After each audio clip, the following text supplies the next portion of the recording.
यीशु मसीह का। परमेश्वर के धन्य नाम की महिमा हो। प्रभात मनन के सत्र 1356 में आप सभी का बहुत ही विनम्रता के साथ स्वागत करता हूं।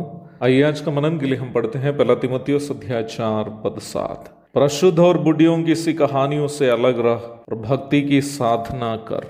कल के मनन के दरमियान हम ये देखे थे कि सही भक्ति का उद्गम स्थान परमेश्वर का प्रेम है। यूनानी भाषा में परमेश्वर का प्रेम के लिए इस्तेमाल किया गया शब्द अगापे है। अगापे प्रेम का वर्णन आप कुरिन्थियों की पहली पत्री के 13वां अध्याय में देख सकते हैं। हम इस बात को देख चुके हैं कि सही भक्ति जिससे परमेश्वर प्रसन्न होता है वो परमेश्वर से प्रेम और मनुष्यों से सहानुभूति है। कल के मनन समाप्त करते वक्त मैं आपसे ये वादा किया था कि आज के मनन में मैं ये बताऊंगा कि हमारे अंदर अगापे प्रेम अथवा परमेश्वर का प्रेम कैसे उत्पन्न हो सकता है। मैंने आपसे ये बात भी पूर्व में ही कह चुका हूं कि एक पापी मनुष्य कभी भी वास्तविक भक्ति करके परमेश्वर को प्रसन्न नहीं कर सकता, क्योंकि परमेश्वर हमारा किसी भी ऐसा काम को ग्रहण नहीं कर सकता जो परमेश्वर के प्रेम से प्रभावित नहीं है। परमेश्वर का प्रेम अथवा अगापे तब तक किसी मनुष्य के अंदर उत्पन्न नहीं होता है जब तक उस मनुष्य का उद्धार नहीं होता है। इसलिए हर एक मनुष्य को एक ऐसी भक्ति परमेश्वर से करने के लिए जिससे वह परमेश्वर को खुश कर सकता है, पहले अपने पापों को कबूल कर, जिस प्रकार रोमी 10:9 में बताया गया है, वैसे ही प्रभु यीशु मसीह को अपना प्रभु और उद्धारकर्ता के रूप में ग्रहण करके उद्धार पाना है। इसलिए ही मेरी आवाज सुनने वालों में कोई मित्र अभी तक अपने पापों से पश्चाताप करके प्रभु यीशु मसीह को अपना एकमात्र प्रभु और उनकी मृत्यु और पुनरुत्थान को अपने लिए हुई मृत्यु और पुनरुत्थान के रूप में ग्रहण नहीं किया हो, तो वक्त नहीं गवाइए। आज ही प्रभु यीशु मसीह को इस प्रकार अपने हृदय में बसाइए और उनके लिए आप अपना जीवन समर्पण कीजिए और इस प्रकार आप अपनी आत्मा का उद्धार प्राप्त कर सकते हैं, ताकि आपकी भक्ति परमेश्वर के लिए ग्रहण योग्य हो। जब एक व्यक्ति इस प्रकार प्रभु यीशु मसीह को उद्धारकर्ता के रूप में ग्रहण करता है, परमेश्वर के पवित्र आत्मा उनके अंदर आ जाता है और उन पर छाप लगाकर उनको अनंत जीवन के लिए सुरक्षित कर देता है। इफिसी अध्याय 1 पद 13 एवं 14।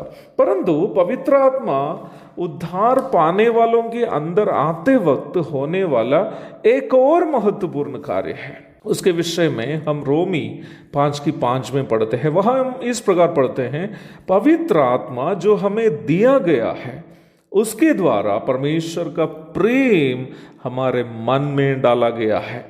एक व्यक्ति को पवित्र आत्मा तब मिलता है जब वो प्रभु यीशु मसीह को उद्धारकर्ता के रूप में ग्रहण करता है। इफिसी अध्याय 1 पद 13 और 14।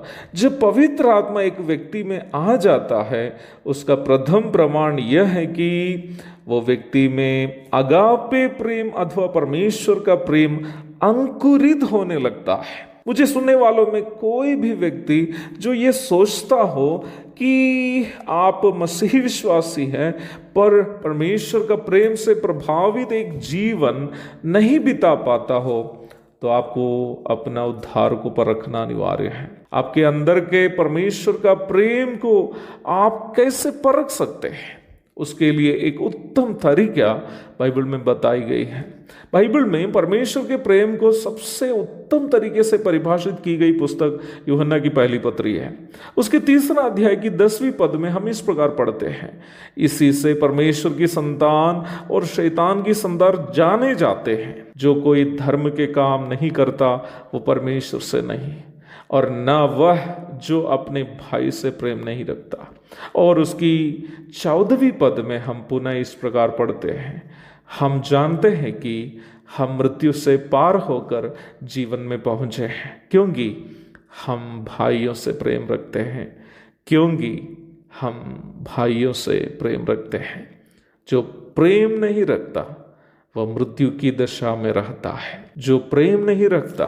वो मृत्यु की दशा में रहता है। आज से कुछ वर्षों के पूर्व ओडिशा के मनोहरपुर गांव में ऑस्ट्रेलिया से आकर उड़ीसा के कोड से ग्रसित लोगों की सेवा में अपना जीवन समर्पित मसीही मिशनरी ग्राहम स्टेन्स और उनके 2 मासूम बच्चों को जब वे कोडियों की सेवा करके उन कोडियों की ही बस्ती में अपनी गाड़ी लगाकर उसमें रात के समय विश्राम कर रहे थे, ईश्वर विरोधी एवं मानव विरोधी तत्व के लोग उन पर पेट्रोल छिड़काकर ग्राहम स्टेन्स और उनके 2 लड़के जो क्रमशः मात्र 7 एवं 9 वर्ष के उस समय थे, जिंदा जला दिया।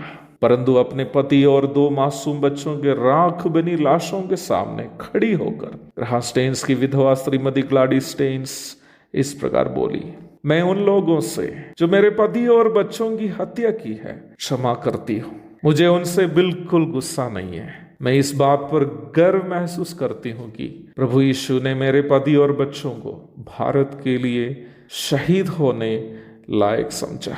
मुझे सुनने वाले प्रिय भाई बहनों, ईश्वर भक्ति की परिपूर्णता में हम परमेश्वर के प्रेम से प्रभावित होकर उनको भी क्षमा कर पाते हैं जो हमें दर्द दिया है, जो हमें दुख दिया है। उद्धार प्राप्ति और ईश्वर भक्ति का इससे भी बड़ा प्रमाण दूसरा कुछ भी नहीं है। एक और शुभ दिन की धन्य कामनाओं के साथ आप सभी को हर एक प्रकार की स्वर्गीय आशीषों की कामना करते हुए आज का प्रभात मन का मैं पूर्ण विराम करता हूँ। मारानाथा।